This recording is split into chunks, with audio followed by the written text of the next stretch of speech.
Start out by saying I'm a dickhead. In fact, I'm a stupid dickhead, and you who have known me for a long time are like, yeah, tell us something we don't know. But according to Lance, about halfway through the movie, anybody who said he was a doper is a dickhead. So I guess in his opinion, I've been one for about 20 years. And we're very, very fortunate to have Betsy Andreu Skype in with us to take some questions. She is on East Coast time and very graciously got out of bed, dressed up for us, and is joining us here real soon. She's going to be up on the screen for us. We'll keep Betsy out of bed again for about 15 to 20 minutes. But then we have some fantastic people in the audience that I'm just really looking forward to you meeting.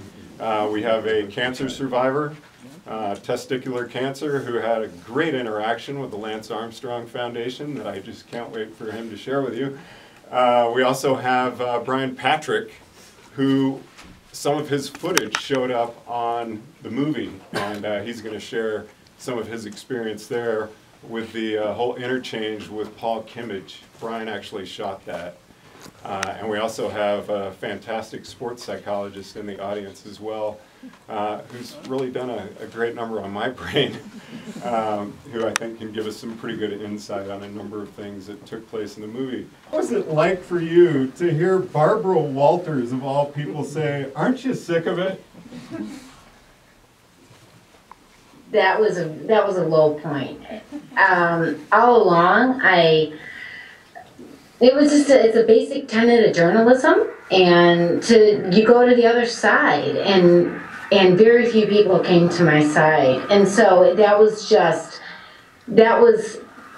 typical of what it was like for 10 years, just being completely cast aside and ignored. And I'm just fighting this monster of a machine. So the admission comes out, but you got no apology. What did you feel like when you watched the movie and heard George Hincapie say, "Frankie taught me how to use drugs"? Well, the smear campaign continues. It's not true. And I'll say that Frankie and I appreciate that George called Frankie 2 weeks ago to apologize for the misleading article, the interview that he gave to the Detroit Free Press, for what he said in the Armstrong Lie, because it's just not true. And so it's part of the, at least he called and he apologized, so we really appreciate that.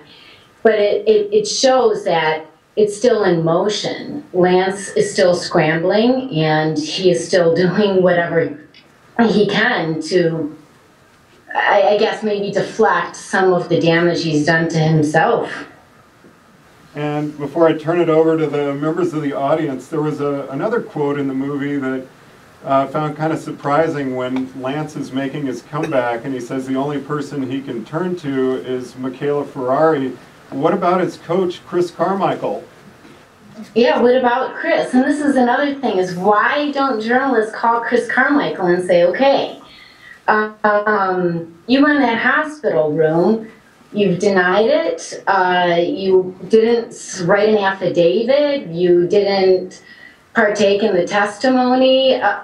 Answer the questions. What's really funny now is that Chris Carmichael does not even list Lance in his bio. And Lance is what made Chris Carmichael be a financial success, because he owned part of Chris Carmichael's business. And I think there's a lot of unanswered questions too. This movie was good, but it also, there's so many more questions that have arisen from it, and those have to be answered. You have the culpability of so many people: USA Cycling, UCI, politicians, Hollywood, doctors, and journalists. Some people have apologized, have done what it takes. Some of the people in the media have said that they were fanboys and they were part of the system that helped Lance get away. So there's a lot of there's a lot of questions, I think, instead of answers, there's more questions. So we have Betsy for about 10 to 15 more minutes. Questions, please. Otherwise, I'm going to keep asking. Julie. Hi. My question is, was the doctor in that hospital room ever subpoenaed for his records about that conversation, or, you know, what information was supplied by Lance? Could you hear Julie? Is that documented? Yeah, I did. And if the doctor was subpoenaed in the criminal investigation, I don't know, because that thing was shut down.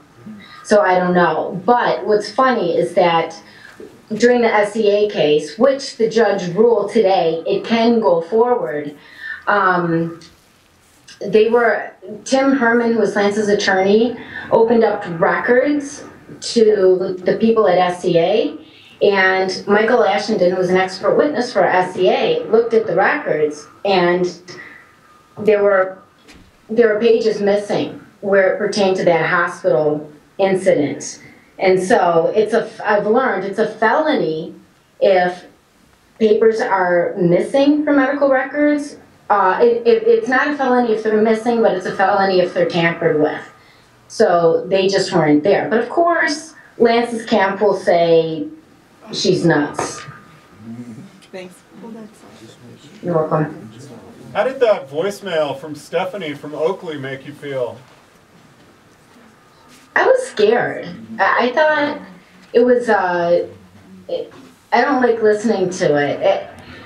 She was under a lot of stress, I understand. And I wanted to call the police and I wanted to file a police report, but Frankie said she's not going to do anything. She had too much to drink. She called me up actually the next day and left me a message. And again, all these calls took place at 2, 3 o'clock in the morning Eastern time, and she had told me that she had a little bit too much to drink and that she was really sorry.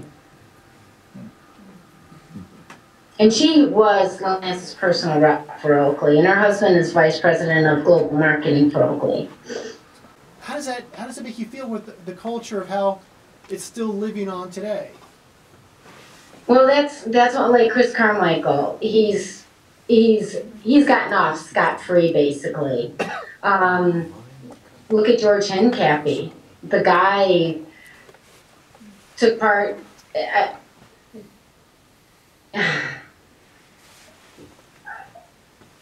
It's hard because like George used to be a really close friend, and if I sound too harsh saying this, it is what it is. But I say Lance became a junkie, and he required the people that rode with him on those winning tours to become junkies too. Frankie didn't become a junkie. Frankie did something bad. Frankie redeemed himself, and he said, you know what, I'm not going to do it. And the funny thing is that we had no idea the detail, the sophistication, the level of doping that was going on until we read Tyler Hamilton's book. And so when I see how George has, he's done very well for himself, and people still go and they greet him as if everything is all fine and dandy, and he did what he did with the Detroit Free Press and with the Armstrong Lie. It gets me mad. But at least, and I do believe when George called Frankie to apologize, I really do think it was heartfelt. I wrote him an email and I said, George, would you please state publicly what you said to Frankie when you talked to him and in your text, and he never responded to me. So it's something that I'm going to have to make peace with, and something I'm going to have to deal with. And the best thing is to move forward. USADA has an absolutely fantastic program for kids in school, which is called True Sport, and it's an initiative so that children in school will sign a pledge and they will compete with integrity. And there's different stage levels. You have grade school, middle school, and high school. And so I'd like to take my energy when this is all said and done and put it in there like I'm doing now. I've got a couple of schools in Michigan who are really excited about the USADA's True Sport program, and they're going to be signing pledges so that every student athlete will have to do it. I know I deviated, but I just wanted to get that in there because it's not like I want to just concentrate on this for the rest of my life. So yeah, it's kind of trying to make lemonade from lemons, if you will, if that makes sense. Lance had a big lemon, didn't he? I do think it's important. You didn't go running out of that hospital room saying, hey, Lance said this. You were, this really came out when you were subpoenaed for the 2005 trial, correct? Yeah, well, what happened is I was convinced, and I still am convinced, that's how Lance got his cancer. So Frankie and I had just been engaged, and I thought that was my introduction into performance-enhancing drugs in sport. And so I told Frankie, if this is what's going on, because I think this is what gave him his cancer, then the marriage is going to be off. And we were scheduled to get married 2 months from then. And so I called some of my friends and I told them what happened. And when I saw Lance, Frankie assured me he wasn't doing that stuff. And when I saw a couple years later how Lance got fourth in the Vuelta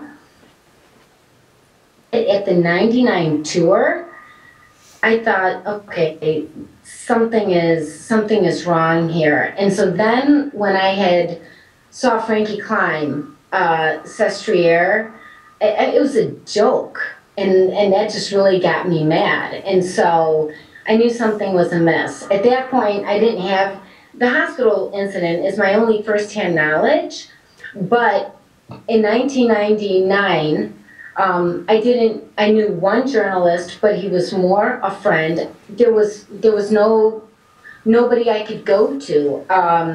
I had my suspicions about Lance, but there was no USADA, there was no WADA. I knew the UCI was in his pocket. I knew that USA Cycling, there's no way that I could ever tell them this. And so the way it worked out is early 2000, I was talking with the journalist who was a friend of mine, and he said to me, there's this guy, David Walsh, and he doesn't buy the Lance is clean thing. And I said, and he asked me, he said, would you talk to him? And I said, yeah. And David Walsh, being David Walsh, it took him almost 3.5 years to call me from that moment. Wow. There we go, all right. What's Frankie doing these days?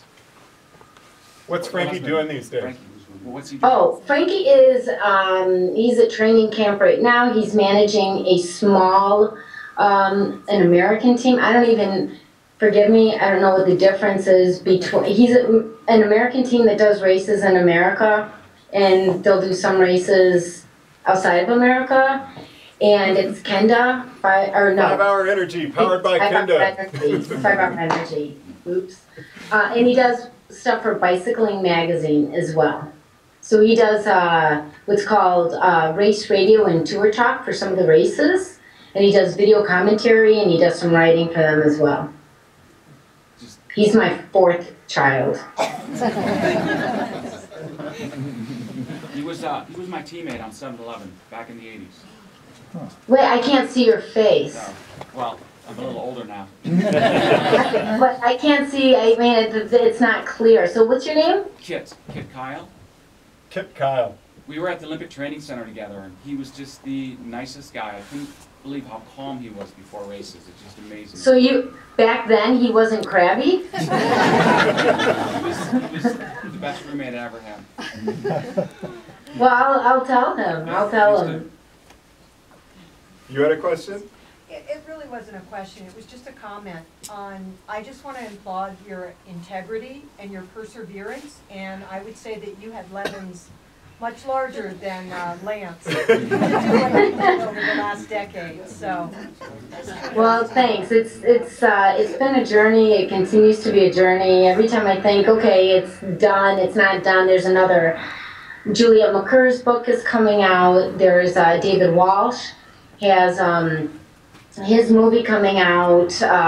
There's another documentary coming out. So it just seems like there's always a flurry of activity, which is right around the corner. But thanks. It wasn't easy, but honestly, it's a relief. It's a relief, and yeah, Frankie and I were talking about it. And I said, "What a blessing that you were actually fired for not getting on the program. It was just what a relief, you know." Yeah. It didn't seem like it then, but it's a lot better now. Let's leave him in the movie because he's a good example. He's a teachable lesson, especially to kids, and that's what a lot of people don't realize. Excuse me, is that this is an awesome lesson for kids. And usually, until you have kids, you just ignore it, and it's like, oh, it doesn't affect you. But with what's going on with Alex Rodriguez, with what's going on in baseball, what's going on in cycling, I think other sports can learn from cycling, because cycling is doing a tremendous job. And it's not because of the UCI, but it's because of, I think, first and foremost, the journalists. I think it's because of USADA. And we need more athletes to be vocal, and we need them to stand for clean sport. That's what we have to have. We can't have them be silent, because it's wrong. They're going to have to, they don't have to be a loudmouth like me, but we're going to have them say, enough is enough. We're not going to stand for this anymore.